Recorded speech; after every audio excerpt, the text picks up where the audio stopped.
Bayangkan, di saat rakyat kecil tengah berjuang dengan kenaikan harga barang dan tekanan daya beli yang semakin melemah, ada kabar yang cukup mengejutkan datang dari dunia perpajakan Indonesia.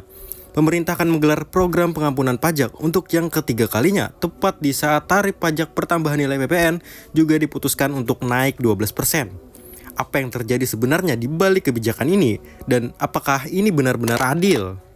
Di tengah gejolak ekonomi Indonesia dengan daya beli masyarakat kelas menengah yang semakin tertekan, pemerintah tiba-tiba mengumumkan rencana untuk mengadakan Tax Amnesty Jilid 3 pada 2025, program yang sudah pernah digulirkan sebelumnya pada tahun 2016 dan 2022.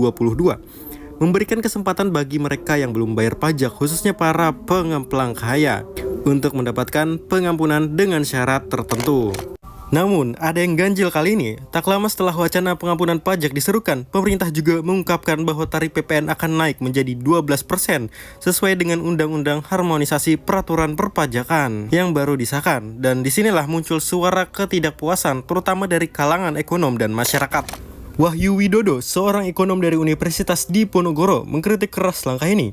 Menurutnya, meski keduanya berkaitan dengan pajak, program pengampunan pajak dan kenaikan PPN ini tidak dapat dipandang terpisah begitu saja. Masyarakat kelas bawah dan menengah yang sedang terhimpit dengan inflasi harus membayar lebih mahal untuk barang dan jasa yang mereka beli.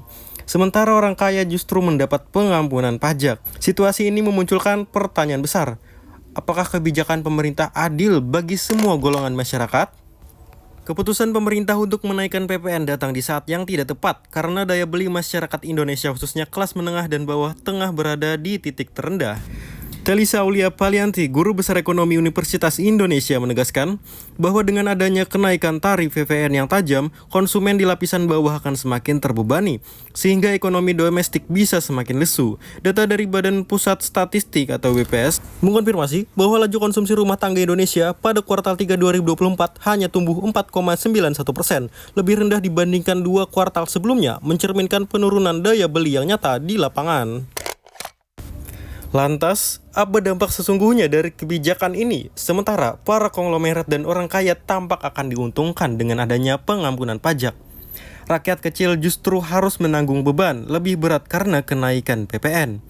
Disinilah ketidakadilan yang terasa semakin jelas dan semakin memanas dalam diskursus ekonomi Indonesia. Apakah pemerintah akan berhasil menyeimbangkan antara memberi insentif kepada para pengusaha kaya dan menjaga daya beli masyarakat kecil? Atau justru kebijakan ini akan memperlebar jurang ketimpangan sosial di Indonesia? Semua ini akan terjawab pada 2025 ketika kedua kebijakan ini diterapkan bersamaan.